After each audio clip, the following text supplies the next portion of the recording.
You're listening to the Really Very Crunchy podcast with your hosts, Emily. And Jason. Emily, you are 21 weeks. Do you want to know how big the baby is? Not in the size of a vegetable. It's a fruit. Okay, fine. That's a little better. What? Oh, it's better because it's sweeter? I like fruit. Oh, yeah. I love vegetables. Wait, hold on. What's your favorite fruit? And is it roughly the size of a 21-week-old baby? Is it mango? No. I do love mango. Yeah. Man, mango. What if you just lived in a place where mango just grew on trees around you? Some do. I know. It's pretty incredible. We should move there. If you live where mango grows. No, according to this app, you're going to love this, a large banana. A large banana is the worst. That's just not... Did you think banana was my favorite fruit? No. Okay. I knew it wasn't, but it's sweet. And I could go for a banana right now. Maybe I'm low on potassium. I don't know. I swear when I was a kid and I had growing pains in my legs... Did that actually work? I would get up and eat a banana, and it was like... I don't remember ever having growing pains. It's not really fair because you grew a lot more than I did. That's true. So it's like... There was at some point, I grew a full foot taller than you. I had insane amounts of growing pains, and it really didn't get me far. Maybe micro gains Or maybe my body just really refused to grow, and that's why it hurt so bad. That's the thing. I was probably... Your body was fighting against the growing, and that's what... So shorter people just have more painful growth? I don't know. Okay. I was also probably dehydrated. I don't know. Oh, true. But I did drink a lot. Did you? When I was a kid. Not that kind of drinking. So my sister-in-law, her son is pretty tall, and it's kind of funny because neither of them are very tall people.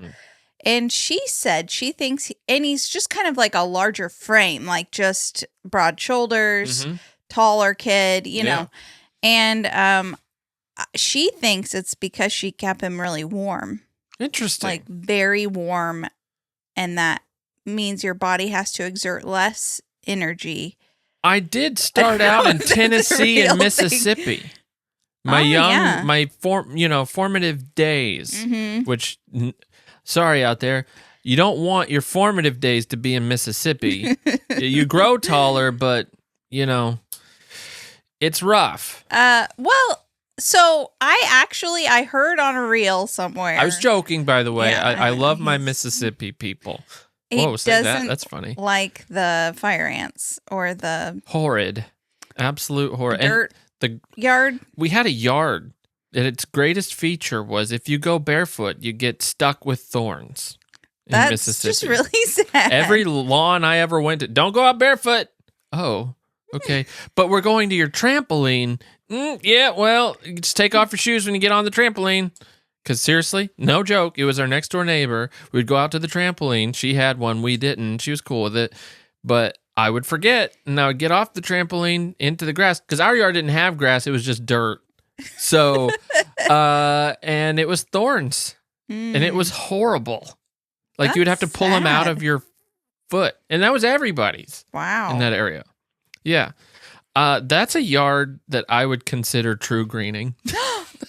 If I lived in Mississippi, we would true green. No. Yeah. Or Weed Man or whatever. No. Yeah. Weed Man showed up the other day, and I opened the door, and I'm like...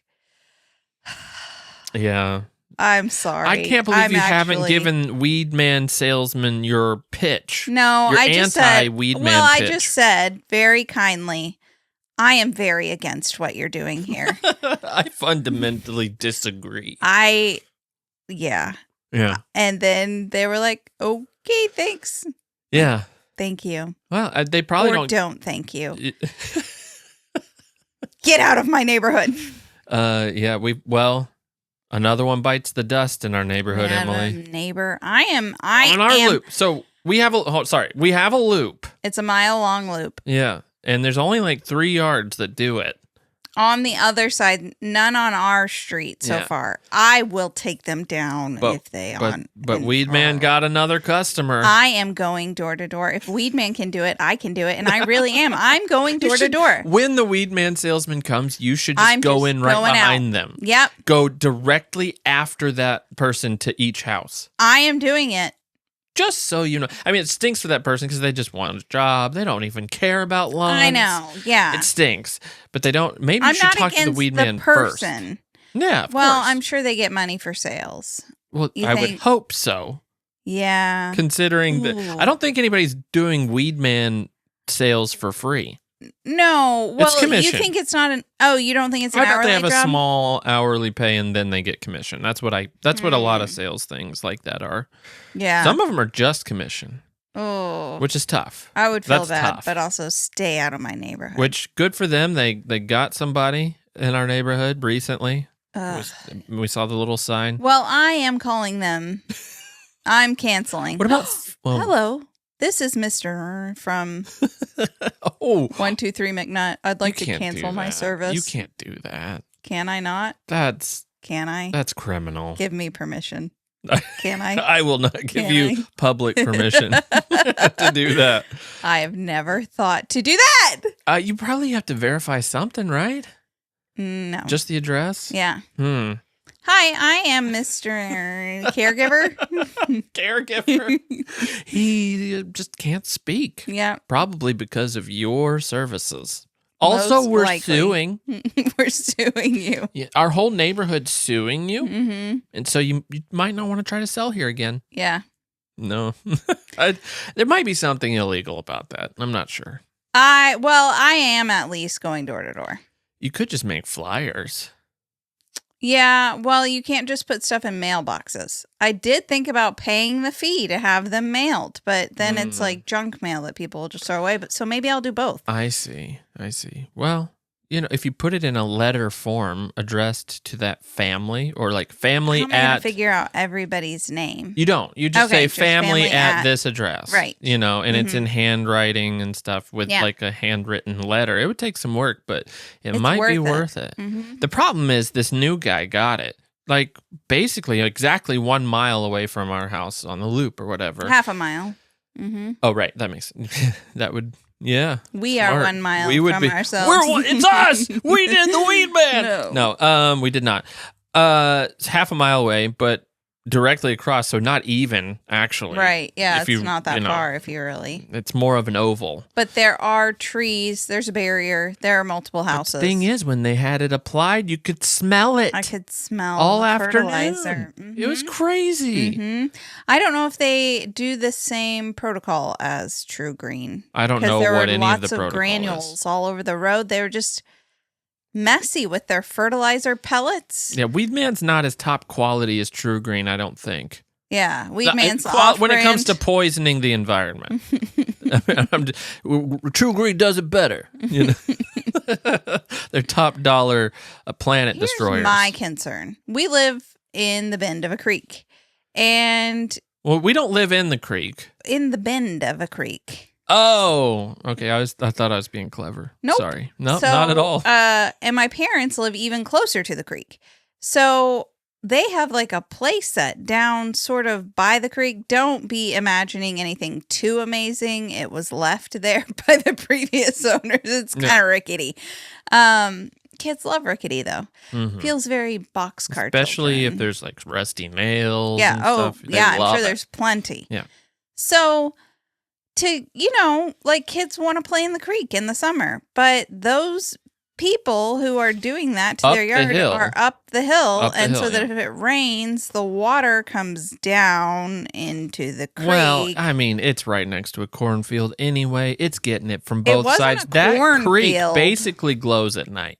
No, it doesn't. It's not a cornfield. It wasn't a cornfield last year. It's been a cornfield once since we lived here. Well, that video we did with the spraying, it was a cornfield then, wasn't it? Yeah, I think so. Yeah. But it was only one time. But still, I don't approve of that field. I didn't even know that field was there.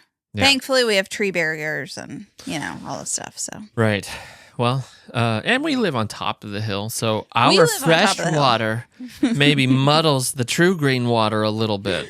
I don't know. Well, we're not playing so I in just that want my creek. kids going to the creek. Not Yeah. that creek, no. Or probably any creek, honestly. It's sad to me. I do take them to play in creeks deeper in nature, but it still crosses my mind. Yeah. Well, I'm reading the Adventures of Huckleberry Finn right now, and the whole book, they're on this raft going down the Mississippi River, and it's like, okay, and they're catching all their food from it. They're doing all these, they're swimming in it, they're bathing in it. And it's like, that wasn't that long ago, but I wouldn't imagine doing that in the river now. Not our portion, anyway. The river's disgusting, and I'm It's pretty sure gross. that's everywhere. I Really? mean, there's probably some in the mountains or whatever out west, or that are pretty nice. I've maybe seen beautiful rivers out west. Sure. You get into the Midwest or the South, you don't play in the rivers. You don't. People do play in the river. You don't fish in the river. People do. I understand that they do. I'm not eating that fish. Yeah, I'm not interested in that fish. No. I'm not even interested in the fish that come from the pond at the park. I can't even raft down the river anymore. I would raft down the river. Not if you get your I'm food not from getting it. in to swim and eat. So what's the point of rafting down the river? Well, that sounds kind of fun to me. Yeah, but Just rafting a raft? Yeah. Well, you said they built a yurt on it. Yeah. So Yeah. that sounds pretty nice. That's our next birth plan. Birth plan? Yurt on the river? Yurt on the river birthing.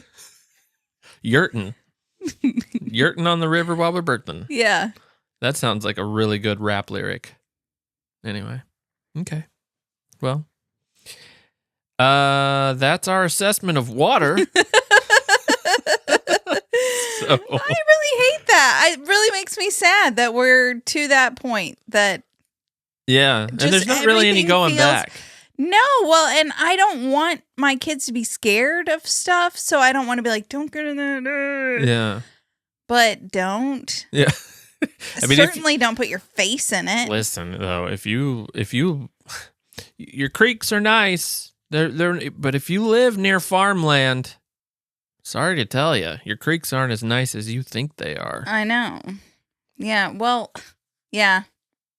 It's They yeah. may look fine. Do you is the worry worse in this case? I don't know. I don't know than about how swimming in diluted a it pool is. of poison. Maybe we should go Get our it. creek tested. Yeah. It's But expensive. remember, I know, I wanted to test that spring I found, and Yeah, how much was it? What was the? it's like $1,000 to get everything tested that I wanted tested. And just I'm to like, see if the spring was is good in that moment. How often do you have to get it tested? oh, Because it I can don't be know. compromised, right? Yeah, probably. So probably every little all bit. it takes is to be compromised tomorrow. Whoops, that spring's no good. Yeah, I don't know how that works. yeah. Well water too. I took a drink from it. I'm fine. Sort of. that we know of. Yeah. What if this isn't even a baby? It couldn't. Could it be a might not be. parasite. It might not be a baby. That would be an issue if it was this big. It's a girl parasite. You don't have to buy baby clothes, though. I really feel it wiggling around in there. The baby's actually not supposed to move that much. Wow. All right. Do we keep going with this, or should I move on to the next I feel thing? Like it's time. I feel like it's time to move on. All right. I came across a video a few days ago. Can I say earlier I started to say I saw a video that said babies Oh, sorry. Yeah. and you just kept going? I'm sorry. And I'm not claiming this to be true. Okay. I don't know anything about this, but I saw a video that said babies born between December and February or March or something will never be as strong or have like the same level of muscle mass or ability as babies born in warmer months where they're getting a lot more vitamin D right out the bat, like right off. And so maybe my muscle from being a September baby. Weighed me down is all I was going to say. That's what you felt like you needed to get out? I did. I needed to get it out. I'm sorry. I didn't I'm mean stronger to than you. Per capita of You'll like never size be as or strong as me. so It felt so. So what you're saying? You're stronger than me if I were a 5'3" woman. Yes. Okay, I will give you that. I will give you that. Yes. If I were a 5'3" woman, you would be stronger than me. Thanks. Or if you were a 6'2" man, you'd be stronger than me. I agree. You do? Why not? I don't care. Okay, that's all. I mean, it doesn't make you feel. Really needed to tell you. Doesn't make you feel less of me, does it? Does it? It's like, just according to the video. There's nothing you could do about it. You can't control what month you were born. I'm actually not finding him very attractive because if he were a small woman, I would be stronger. It's like just completely inane thought. Like, I mean, if I were a man, I'd be stronger than him. I don't know who came up with that, why they would even come up with that, where they would get those statistics. Why not? Why not? Some guy. He's making claims. Vitamin D seems to be the I don't know, it's elixir of life. Mm-hmm. I don't know. Okay, go ahead. You saw a video. No, it's fine. Is it as baloney as the one I saw? Parts of it. We should look for that video so that other people can see it so they know I'm not making it up. Nobody thinks you're making it up. Okay. Nobody. There's not a single person in here out there listening to this that think you made up that video. Because there's probably 1,000 of them. You know, take any fact you want and there's a video about it. Or fact posed as a fact. How many things do we watch that aren't true? Yeah. And then we take it as truth. Ooh, too much, I bet. Mm-hmm. I feel bad for boomers and AI right now, honestly. I think it's anybody's getting tricked. I've seen lots of people getting tricked. You have a keen eye. For AI? Yeah. That sounds like a cable show. A keen eye for AI. Okay, tell me about this video you saw. All right, so this is nothing to do with our water and True Green. Or vitamin D. Vitamin D, but it has to do with reading. Okay. There's this guy, and this is most of what he has on here I think is actually pretty good, but he has a list of rules for reading. His name is Ryan Holiday. Let me introduce him a little bit. He is a best-selling author, this is on the internet, modern Stoic philosopher, media strategist, and has sold over 10 million books. So this guy knows books, and he owns a bookstore, I think, in Texas. I'm not 100% sure where it is. I'm probably a passion project. If you sold 10 million I would say books, it's a you passion certainly project. don't have to have a shop. No, he's doing it for the love of books, I believe. To me, I just came across his videos not that long ago, but most of his videos are about books and about reading, and he's made some suggestions that they're actually really great. And I'm like, oh, okay, I'll put it on my list. But he had a video the other day or a little while ago, 22 rules for reading. And I was curious. To make you a better reader? It was really just called Ryan Holiday's Rules for Reading. Okay. And I guess with the overall idea is to be a better reader in general. Okay. And I'm curious what you think of these as rules. Most of them, I'm like, yeah, that makes sense. All right. And then a lot of them, I'm like, whoa, All right. So let's go through it. I thought it'd be interesting. Love to know what rules you follow, if you follow along with any of these, just innately. Or just, All right. Number 1, quality over quantity. It's not that you read, it's what you read. Do you agree with that? Yeah. Yeah, I think so. Quality over quantity. Yeah. I think a lot of people have gotten into this trap of, is it an app or like, people are trying to read the most number of books or whatever. Yeah. And then I think people aren't absorbing the stories as much because they're just trying to get through it because there's like the status with how many books you've read. Yeah. And so I definitely would fall more in line with that. I almost can't stand it every time I see a video of some influencer that's like, I read 100 books this year. And it's like, what do you mean? What exactly are you saying? Because I read like 12 and I feel like I was constantly reading. Yeah. So, you know, a lot of these books they're reading, you know, they're like 100 pages as well. And there's nothing wrong with that. But it does seem like there's this huge movement of, I want to be known for reading so much. And so here are my numbers. Yeah. Or I'm very proud of my stack of 6 books. Yeah. That, or whatever. Hard books. I don't even want them to be... hardback. No, I get that. I don't even care if it's hard. Yeah, but like, sometimes you do choose books that are kind of hard to work through. And sometimes I try to choose books that are kind of hard, and I'm like, yeah, it's not happening right now. That's interesting that you said that, because both of those things are addressed in his rules. Okay. So I agree. Quality over quantity, particularly tailored to the person. Yeah. Okay. All right. Number 2. Always carry a book with you. It's, you know, he even suggests always having a book loaded onto your phone if you have to.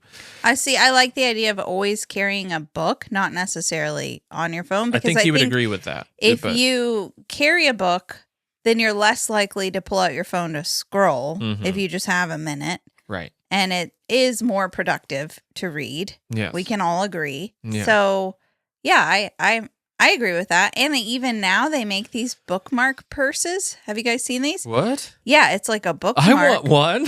I bet they make manly looking ones, but I mean, then you're going to have like a book hanging off. I'm good. I'll just hold a book. It looks so cute. It's just a bookmark. You slide in your book, but then it's got a strap. And so you can carry it easily. You want one? Kind of. Oh, okay. Well, we'll find one for you. No, I agree. But I mean, I agree with you in carrying a physical book is one of the best things you can do, because I even try to do, I work from home. And so it's like, there are moments throughout the day where I just have a phone near me. I try to put my phone away from me, and I rather have a book closer to me. And right. So it does work. Yeah. If I try to put it on a Kindle app on my phone though, you're just going to end up scrolling. Not when that I get any texts, but yeah, you know, nobody texts me, so I don't ever get that problem. You have that problem. You're so popular.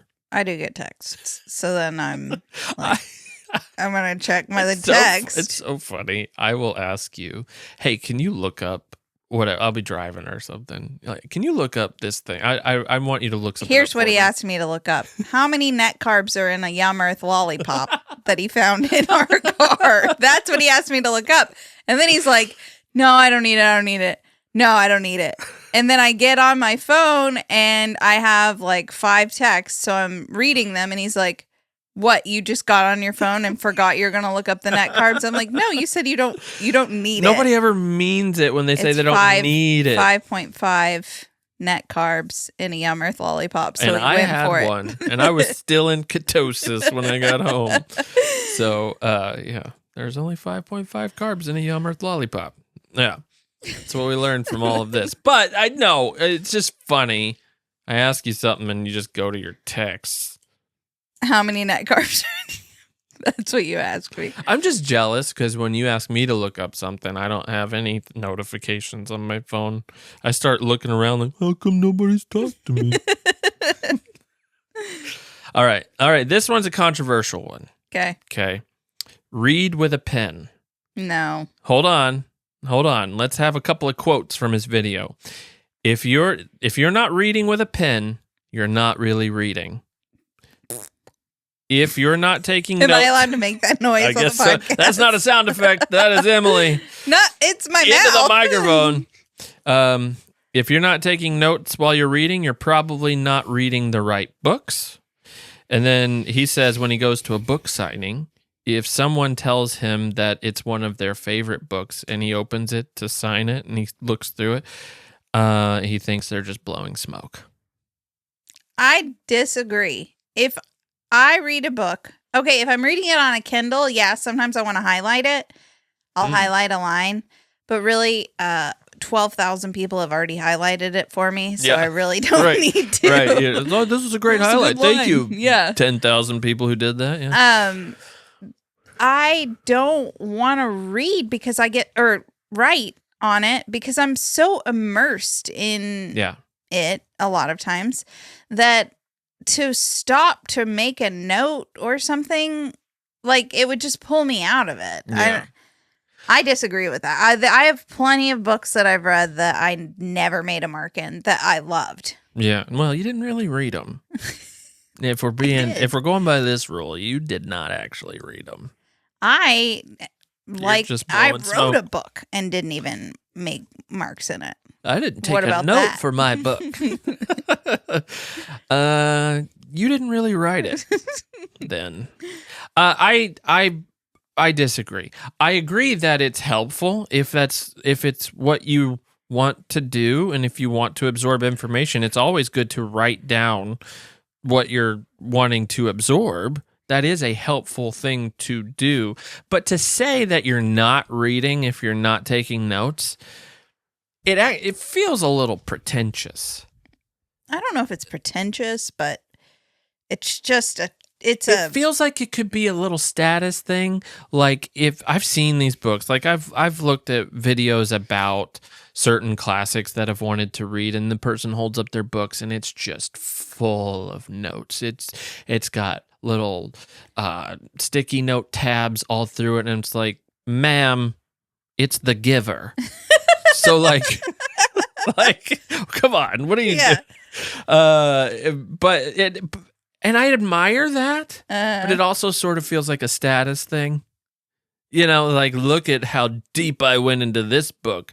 Yeah, that's why I feel like it's a little pretentious. Who's reading where you just can write? Like, I'm reading laying on my side in bed, and I've got covers. Sitting up with your pen in hand, or you're not reading.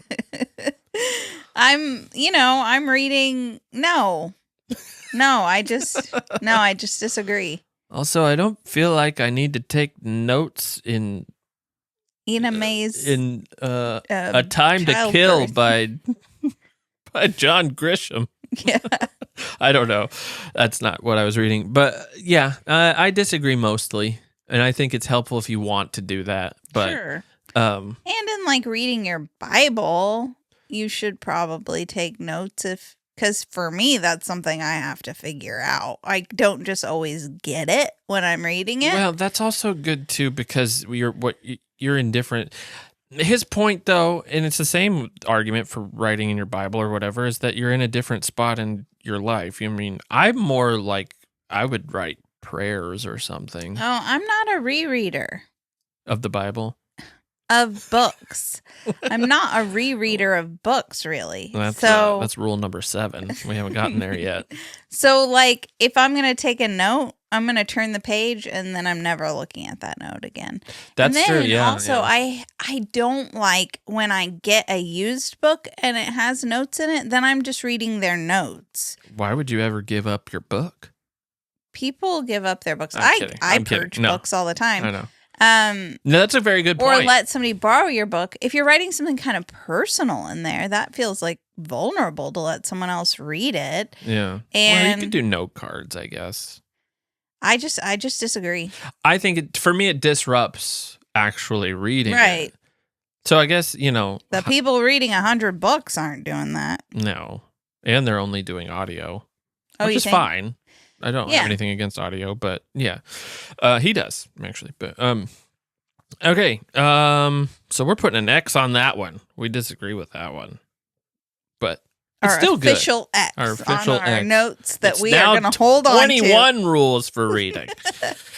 Number 4. We're only number 4. We got to move through these. Okay. Books are not precious things. You should look like you read the book. Dog ear it. Highlight in it. Do whatever you want to highlighting and writing, whatever. It's kind of but I dog ear books all the time. It kind of drives you crazy. It depends on the quality of the book, No, I just fold the page. This one's tough for me because I I don't want my book to get messed up, but I shouldn't really care that much. Well, you paid money for it. Yeah, but it doesn't matter because I'm has just a hard time buying books because you're like, we'll get to that. You'll message me and be like, "Can I buy this book?" I'm like, "Are you a 39-year-old man with an income? Sorry, you can spend $12 on a book, babe." I'm just being whatever. Meanwhile, you'll buy a lens for the camera without ever mentioning When it. is the last time I've bought a lens? It's been a while. 3 months? No. I don't know. Like over a year. Okay. And I bought it for the podcast. It's that one. All right. I agree mostly, but like I'd still have a hard time with it. I'm not a wreck this book kind of person. Mm-hmm. But anyway. Did anybody else have that book? Wreck this book? Wreck this journal. Oh, journal wreck. Yeah. I thought that was kind of fun. I never did it. It's very clever. Yeah, cute idea. If you like doing that kind of thing. Mm-hmm. You go out and like stomp on this page. Right? Okay, well, let's do it. Sure. Kind of going in line with that, read while you eat. Now, it's different with your family or whatever.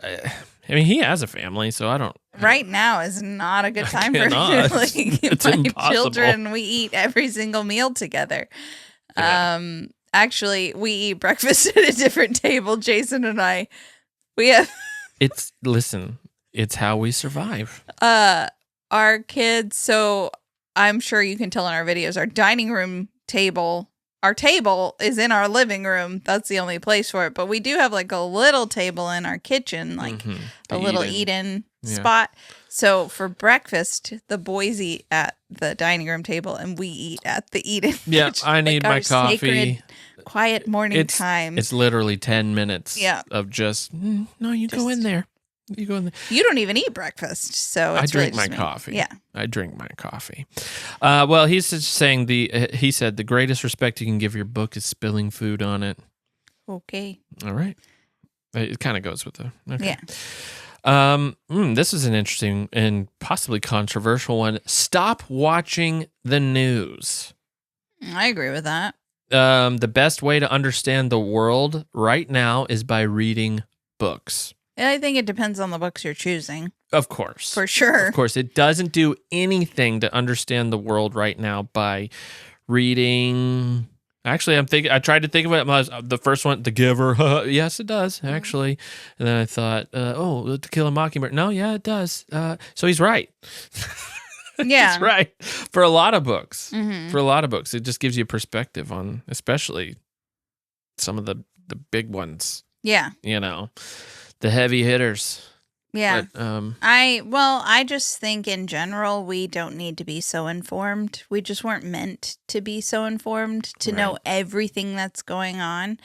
You know, I started showing my kids World Watch News because so many people in the homeschool community watch World Watch News. Mm-hmm. And my older son, who's 8, he was like kind of concerned that other kids knew more about what was going on than he did. And he's probably right because he didn't know much of anything that was going on outside of our little world. Yeah. So we started watching World Watch, but I don't know that we're better for it. I don't know. You know, there's still bad news on there. And does he need to know today that we're going to war with Iran? Right. Or whatever. Yeah. You know? I mean, yeah, I don't know. Does he need to know about the stock market? Yeah, they do a lot of fun. It is kid focused. And I don't know. I've heard a couple of them in the background as you guys are watching. I'm like, why in the world are you saying that to our children? That's weird. Yeah. Like, that was weird. My kids don't even know about that thing yet. Like mines collapsing in Africa where the kids were mining for cell phone I didn't hear that parts one, but or something. Great. Yeah. Yeah. I guess. I don't know. I mean, I think that gives them perspective. Mm-hmm. So I can't decide. I like go back and forth. I'm like, okay, we'll just keep. No, we're not going. Yeah. So we're partially informed. Yeah. I get tired of it in general. It seems like a lot of news outlets are now just opinion based anyway. It does. Yeah, very much so. All right, we come to rule number 7. Okay. The one you don't do. Reread books. He said, not enough people reread. The book might be the same, but you're a different person. And he quoted, you never step in the same river twice. I agree. I've seen this with movies. I've seen it with books. I'm not a huge rereader either. I have reread a few things. And it is true that you see things differently, especially if you read them when you're like a teenager and then you read them as an adult. Yeah. Like advanced age. And then like I imagine rereading as you're old. Mm-hmm. Like I see the value in it. There's not enough books out there to me that are like, man, I need to reread that one someday. Yeah, there's just several. so many I want to read that Yeah. it feels like, well, I already know what happened, so I don't really want to reread that. Yeah, I guess it depends on why you like that book. There's already a few in my to-be-read pile that it's like I have read them already, and I'm ready to go after them again. Mm-hmm. But there's not a bunch of those. And there's definitely some that were like, this was a great book. I hope I never read it again. Yeah. So. Was that War and Peace for you? Yeah, that was one. I was glad I read it. It was good. Mm-hmm. I'm never going to read it again. Yeah. I probably should take a crack at it. I don't know. But I don't. Depends on how long you live. Yeah, if I live to be like 240, I might read War and Peace a second time. Uh-huh. That's one of the examples. I read a book or watched a book video about somebody talking about War and Peace, and I'm telling you, the notes throughout it, I'm thinking, what did you even write about? Yeah. What did you do? I'm interested in like how you even do that. Yeah. Do you just write every thought that comes to your head when you're reading a book? That would be so annoying to me. I'd never get through it. I'd read one book a year. Yeah. I think a lot, so I don't want to write everything. Most of my thoughts aren't that valuable. Okay, number 8. Don't be a snob. Read the bestsellers. Read the popular stuff. Even if you don't like it, it can help you understand why the author is reaching a large audience. Yeah. But this has happened a lot. Listen, okay, I read The Women, and I know there's a lot of The Women lovers out there. Very popular book by Kristen Hanna. Not trying to hate on Kristen Hanna. I'm sure it hit a lot of people, and that book is not for me. Yeah. You know that, like, it was not written for me. Sure. It's called The Women. Yeah. And, it's a good premise. I couldn't stand the characters at all. Mm-hmm. Hated the book, really. Yeah. And I get why people like it. But, like, that's the thing. I get why people like it. I was able to see, I understand why this is popular. I was on the fence about it the whole time and never really picked one way or the other. Yeah. I should probably not read books that are geared specifically towards women and then judge them as a man. Yeah. You started to read The Frozen River with me. Yeah. I haven't finished it, but yeah, that was another one that you were like, meh, this isn't for me. You didn't finish it, though. No, I haven't finished it. Mm-hmm. It's I don't know. Am I a misogynist? I only like books with a strong male character. That's not true because you liked The Shoemaker's Wife. I love The Shoemaker's Wife. You did when you read it the first time. That's one that you said you were scared to reread because you were worried. I'm afraid to reread it. Wouldn't impact you the same way. I'm afraid to reread it. I really liked it. I'm not a misogynist. I like, what books do I like that have females in it? I don't know. I'm sure there's one. When I read The Hunger Games, that was cool. Mm-hmm. A long time ago. Yeah. When I was like 20. I don't know. You wrote books with a female lead. Yeah. I was writing to the audience. All right. This is interesting. Keep a commonplace book. That's I didn't know what this was. A commonplace book is a personalized central notebook used to collect and organize knowledge, including quotes, ideas, poems, and recipes. So it's a very Charlotte Mason. Oh, really? Thing. Wow. Mm-hmm. Okay. Yeah, it's kind of like a diary, but more than that. as you're reading your entire library of books over your life, would you keep it in one journal? Yeah, I think so. I mean, you're going to fill that one up. So are you supposed to be making notes in your commonplace book and in the book? I don't know. That's a lot. And I'm not repeating myself. Yeah. I'm not doing it. Well, I don't necessarily think he thinks you have to write in the book. Okay. You're just write. Mm-hmm. If it's in your book, great. If it's not, great. But do write out like a journal or commonplace book. Again, I actually have tried to do that. I started doing that when I think I started reading Crime and Punishment, and I started like a journaling thing, and I'm like, I'm writing too much and not reading enough. Oh, okay. And like, so I would read a chapter and I'd write, it'd take me a lot longer to write what I was thinking and I'm sure it's pretty therapeutic. Yeah. And it was, but I don't feel like I have time for that. Mm-hmm. I don't know. Maybe I'm just not doing it right. Maybe I've never read a book. I don't know. I love the idea of doing that. Yeah. I love the idea, but I just don't think I have the discipline to stick with it. I don't. I'll lose that book. That commonplace book. It's gone. Really? I lost it immediately. Yeah. Can't keep up with stuff. I don't know how I would organize it if it's in one journal. Like, how do you... Otherwise, it just becomes just draw a line and then write the title of the next book. And then keep going. And just draw a line. I see. Yeah. And date your entries. Yeah. So it's just keeping a journal? That's what I think. Okay. Yeah. Okay. Yeah. A lot of historical figures used it, apparently. John Locke, Virginia Woolf acts as a supplemental memory. Mm-hmm. Or curated repository of inspiration and knowledge. I love the idea. Yeah. I don't know if I could do it. But maybe I'll try. Maybe I'll start that sometime. And again, number 10, and I do this, quit bad books. You do quit bad books? Yeah. I really, really tried to make it through Moby Dick last year. I thought, you know what? I can just push through it. I can push through it. I couldn't do it. Yeah. I hated that book so much. And I can say that now. I feel like it's okay.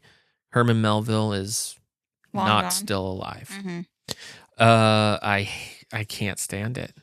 And I want to. I want told you to like just it. read the abridged version like I did to the kids. That's where I become a snob. I can't read the abridged versions and then but say I read the all book. the stuff that you got.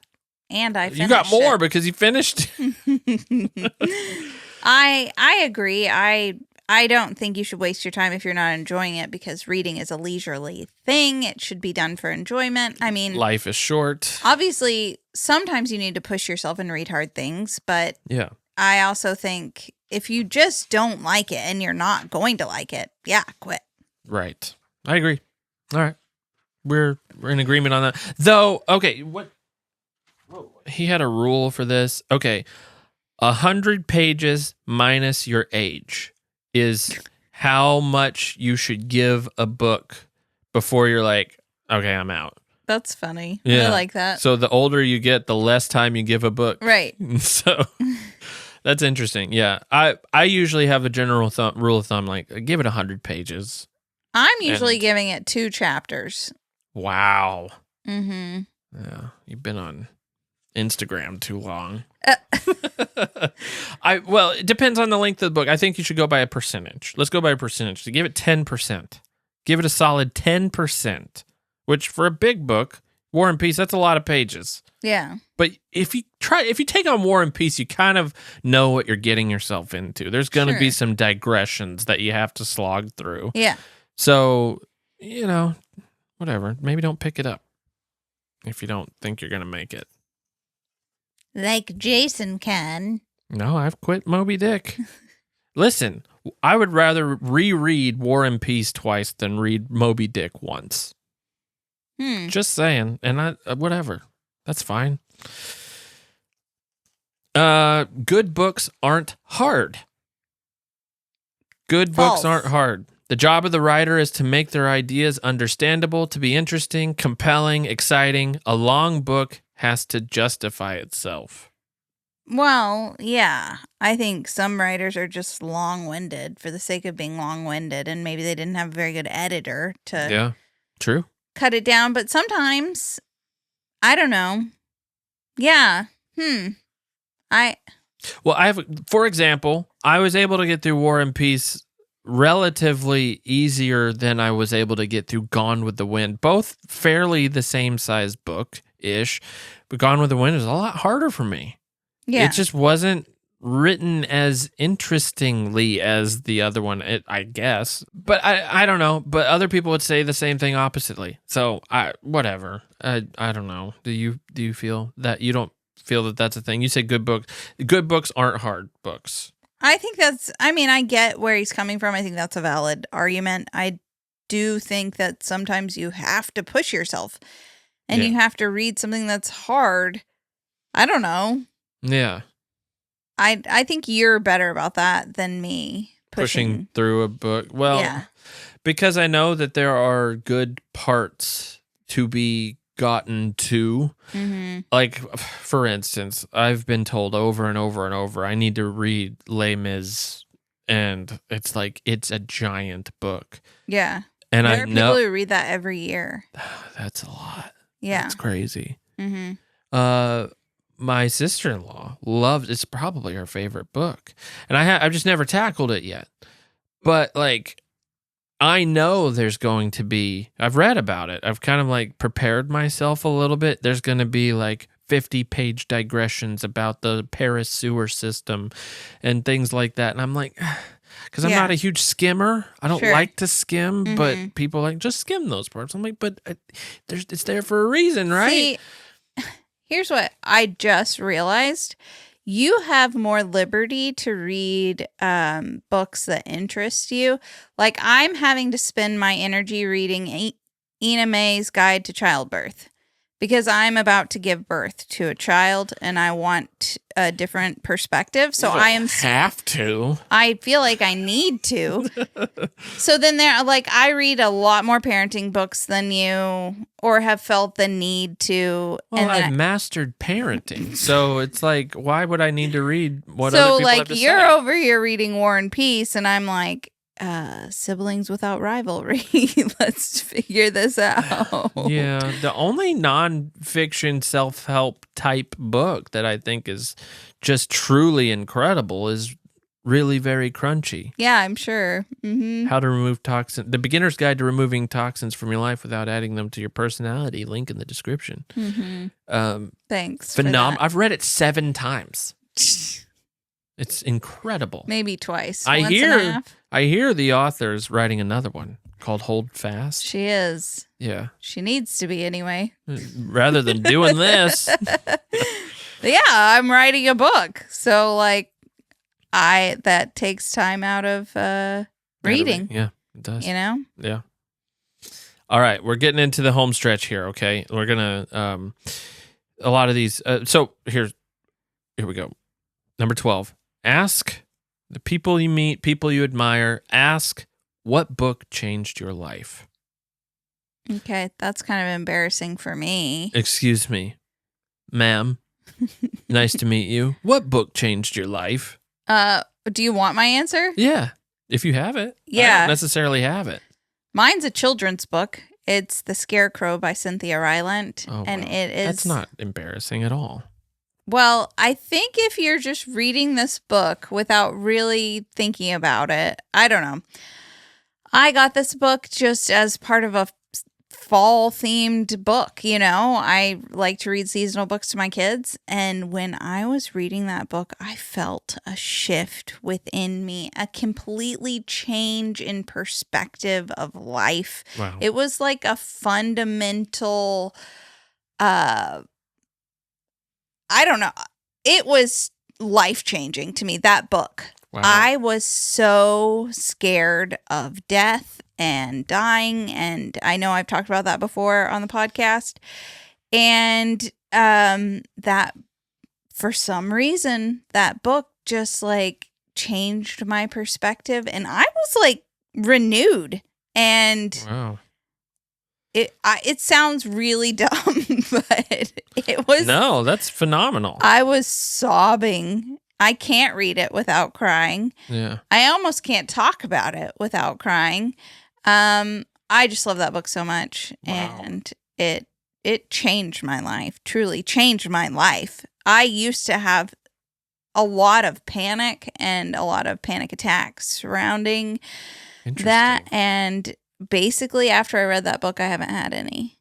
That's pretty incredible. Yeah. So. Wow. Wish it was my Bible that I I feel kind of bad saying that. Well, yeah, that's just that's a fundamental part of your life rather than like some. Yeah. Okay. Yeah. I'm scanning my shelf. I'm not saying. I wasn't saying. Mine was Cujo by Stephen King. No, I was just saying. I wasn't saying that the Bible hasn't changed my life. It has. I was saying, like, walk away, like, in a moment of sobbing and brokenness, and I'm digging a hole. I mean, no, it's cool. On a much smaller level than that. For me, it was The Lion, the Witch, and the Wardrobe at a very young age. See, that happened to you with a children's book as an adult. Yeah. Which is interesting. I haven't had that experience as an adult. I've had some micro changes, like things that really speak to me. Yeah. But what's great about yours is you could reread yours every hour. I could. Yeah. Probably need to go read it now. Probably. Yeah. Every night, just reread it. Get a little tired of it. Well, like, for instance, in the Brothers Karamazov, I just finished that, and it has this whole section, which that has some slog sections throughout the whole thing, but the ending where it's just this whole monologue about fatherhood, and it's just like, oh my goodness. Yeah, you were telling me he says a father has to earn the title of fatherhood. You're not a dad just because you had a child. Yeah, you have to earn the right to be called father. And it obviously goes into more detail than that, but that's kind of the main takeaway. And it's like, wow, yeah, I don't always earn that. Makes you think about it. Yeah, good books do. All right. The next one, we can go through this pretty quick. Find your number 14. Find your next book in that book. Go through the footnotes, the annexes, the bibliography. Yeah, that's true. I mean, there's nothing wrong with that. If the Scarecrow doesn't have any, no, right, and a lot of fiction doesn't. Yeah, I guess that more so applies to a lot of nonfiction stuff. Mm-hmm. But yeah, the good thing about a lot of nonfiction books is you just have a whole book list in the back, and if it just speaks to you, go for it. Yeah. Number 15, read everything by authors you love. And this is where I start to disagree a little bit. Perfect example. Anthony Doerr, Doer, I don't know. He wrote All the Light We Cannot See. Wonderful. Love that book. That's beautiful one of my book. Top favorite books. Love that book. Mm-hmm. It's a top 5, I think. And then I read his next one, and I'm like, what happened? Yeah. And the same thing, and I'm going to hurt some people here, happened to me with Brandon Sanderson, my beloved fantasy author. Mm-hmm. Loved so many of his books, and then kind of lost me there. Who is that author I fell in love with? Oh, Rush Home Road. That's kind of a rough. It's not like not that one. I have it. No, I loved that book, but it has Lori Lansing. Lori Lansing. I really loved a couple of her books, and then anyway, I just feel like I don't want you to go like check out Rush Home Road if you are sensitive to sexual abuse. There's like a scene in there that's rough. So, yeah. I mean, everyone should be sensitive to that, but some people are extra sensitive to reading. Sure, yeah, that. Of course. So, yeah, but I loved a few of her books, and then, yeah, totally lost me on some. Yeah. So I I don't necessarily think just read everything by authors you love. They're not going to bat 100%. Right. So, and that's fine. Except for me. Right, unless you've read Really Very Crunchy, which has great reviews, by the way. I imagine her second book is just going to be even better. Even better. So there's some you should do that with. Totally. Yeah. Yeah. Emily Morrow is the author. Or Jason Morrow. I don't read. Are any of your books still out? Not really. Don't look me up. Number 16, buy books immediately. Don't sweat the price. Don't wait for it to be on sale. If it's interesting to you, get it, because books can change your life.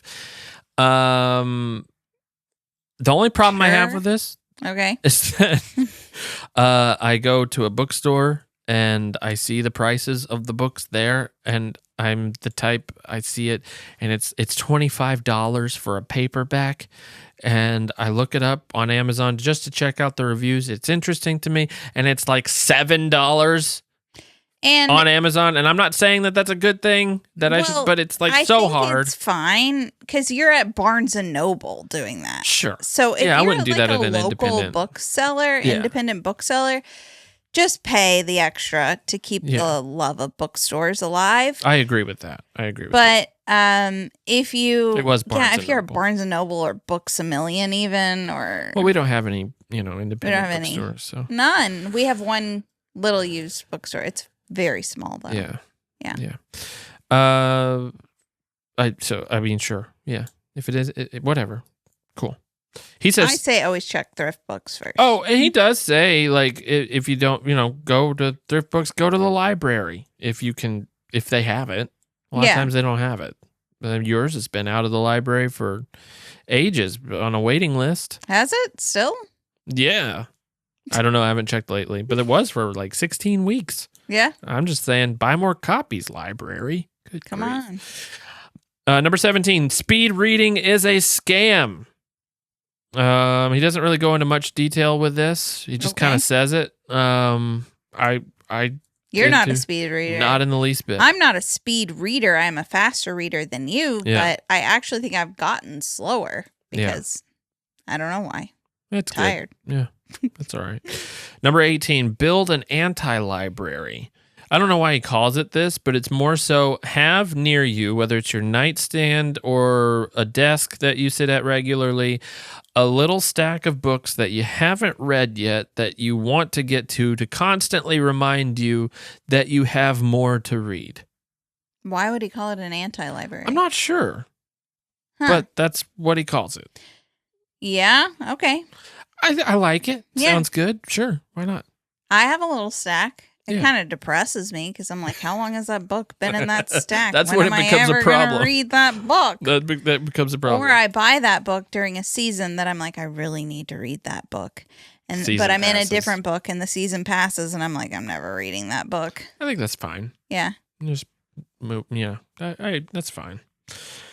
Read like a spy. Number 19. Take wisdom from wherever it comes, however it comes. Read books that you disagree with, books you know that you're not going to agree with, for the sake of perspective. I like that. Yeah, I like it too. See that. I like it too. I love having friends who have a different perspective than me. I love having friends who have different beliefs, different perspective, because I want to know what they think, why they think it. I agree. How they think it. I actually. Really, I mean... I can't stand people who have the same beliefs as me. I'm just kidding. I was going to say I almost enjoy it more, but that's not true. Because it does feel good to be so seen. Sure. And like a buddy that you can go to and know that they're going to see eye to eye with you and understand why you feel the way you feel. But even the people who don't agree with you on some things, you still find common ground. And so that's the beauty of it. Mm-hmm. And no, I like it. Number 20, go to bookstores. I think this is better with like independent bookstores, people like with actual shops, not the big box stores. I agree. Yeah. Especially used bookstores. It's fun to go to a bookstore. I love going to a bookstore. Well, It depends on where you are. We went to a bookstore. Was it in St. Louis? The kids section. I was like, do you guys have kids? Yeah. I don't think so. Some of them get a little weird. It was weird. No. It was a weird kids section. I mean, you just gotta. Oh yeah, I saw a reel or something the other day. It was this guy showing the kids section about kids eating people or something. What? I think it's real. I don't think it was fake, but it's just supposed to be funny. But like, it's kind of horrible. Dark. Yeah. Yeah, I don't know. It's very hard to find quality kids books around. A lot of them feel like they're out of print. I know of one that's great. It's called Little Helper, Big Imagination. For little kids. I would recommend it for little kids. Yeah, by two-time best-selling author Emily Morrow. Yeah, it's phenomenal. Links in the description. Two-time best-selling author. That was like best-selling in Green Living there for 3 days on Amazon. Does that still count? And you were in humor. Oh, I was in humor? Crunchy humor. No. The only book in crunchy humor. No, you did better than that. Number 21, don't skip prefaces. It adds context to the book. Yeah. I want to skip them so bad. I almost want to skip introductions. Yeah. Mm-hmm. Yeah. Well, the problem is a lot of times there's spoilers. He says he doesn't care about spoilers. He just wants all the information he can about the book before he reads it so he can know what he's getting into. I'm more of a surprise me. Yeah, me too. Kind of guy. I want the story to unfold. Yeah. Particularly in fiction. Again, Huckleberry Finn, the whole introduction is about like the ending of the book. It's like, well, I don't want to read that. Is the preface usually written by the author or is that written by someone else? No, it's usually, well, typically it's by somebody who's talking about the book. Right. Yeah. Yeah, I'm not reading that. I mean, I think it can be written by the author, but usually it's just an introduction or something. Yeah. But yeah, I barely want to write or read introductions too, but I do mostly. My book doesn't have a preface, does it? It does have an introduction, though. But no preface. I should have written a preface. Why didn't you write me a preface? I'll write a preface next time. I'll write a preface for Hold Fast. All right, last one. And this is a good one. Rule number 22, pay it forward. If you read something good, tell people about it. Well, yeah. Because we need to keep the world of books alive. Of course. I do want to tell you about a book. It's called Really Very Crunchy. Stop. And Little Helper, Big Imagination. No, stop. Please stop. They are good. Thanks. Yeah. There's obviously the whole... He doesn't do audiobooks. He doesn't like e-readers that much. I fully disagree with him. I think read any way you possibly can. Yeah, I think the most important thing is to read. Don't really put too much thought into it. Just read. Yeah. It's kind of like how people submit all these things to 1,000 Hours Outside asking, like, does it count if you're in the garden section? She reads a ton, by the way. She does read a ton. She probably reads more than 100 books a year. Yeah, but she's actually, like, reading them. And she writes them. I know. She writes She's taking the notes and reading them. She writes the book and writes in the book. Wow. But she's, like...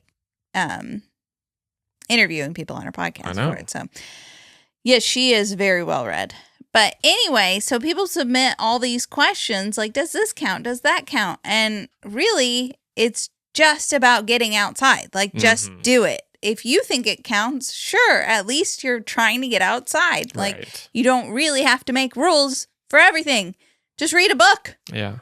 There don't have to be all these rules about it. Nope. Stop overanalyzing it. Just read. Well, unless you're not taking notes, then you didn't read it. Really read it. You didn't. You didn't. No, honestly, an audiobook will save your life in like a Russian novel or something where you can't half pronounce the names and stuff, and then you kind of listen to a few chapters or whatever, and it's like, oh, okay. That's how you say that. Yeah. Yeah. And, any kind of translated book. I don't do well with audiobooks because my mind wanders. I'm a mother, so I can shut out noise. Yeah. So I just start ignoring it. And then I'm like, who is talking incessantly? Yeah. Stop. Stop. This does not sound like my inner monologue. So I really don't do well with audiobooks. I want to because it's such an easy way to get words and like to get reading in. Yeah. While you're cleaning, while you're whatever, you just while you're folding laundry, just listen to a book. Yeah. I can't. If a book just ignore it. If it's long enough, I justify getting the audiobook and the regular book because I like to physically read something. Jason likes to have the audiobook, the paper copy, and the Kindle edition so that he can read the Kindle while I'm asleep in bed because he wakes up randomly. So he doesn't want to use a book light that's too bright. So he's trying to be like thoughtful. Yeah. But you could just listen to the audiobook at that time. I fall asleep. If I'm in bed and I'm listening to an audiobook, I'm out. Yeah. I'm asleep, which is probably good. Maybe I need to try that. Yeah, maybe you should try that. But, okay, to be fair, if it's a classic, they're only like 99 cents. Yeah. So it's like, okay. Except you said that you don't like some of those formatting's because terrible. They don't have chapter breaks. So you have to like click through. You can't just sync it to your audiobook. Right. Oh, well. It is funny. I think it's cute that you do that you have all three. Oh. Yeah, I think it's cute. It's a quirky little thing. I like that about you, Jason. Well, it helps you get through a book If you like something faster. about Jason, you should leave a review. Wow. If you've ever read anything, read down to where the reviews are and leave your own. Yeah. Become a writer today. Write a review. Thank you for listening to the Really Very Crunchy podcast. Hope you're reading some. Let us know what you're reading. Yeah, what are you reading? Or what do you want to read? I'm reading Hannah Coulter by Wendell Berry and The Ina May's Guide to Childbirth. But I read in the beginning of that childbirth book, it was like so much fear is surrounding childbirth. And so I think the best way to get over fear is to read all these wonderful stories about birth. And then I was reading it last night and it was like, and death and dying, death. And I was like, oh, why did you put this in here? This is not... it's to make the lighter sides better. So maybe don't read all the stories at the beginning if you're not looking for that. But I'm also reading, it's a 2-section book, so then she has advice. I'm moving on to the advice. Yeah, okay. When things get heavy. Yeah. Anyway, hope you guys have a great week. All right, see you next time. Bye.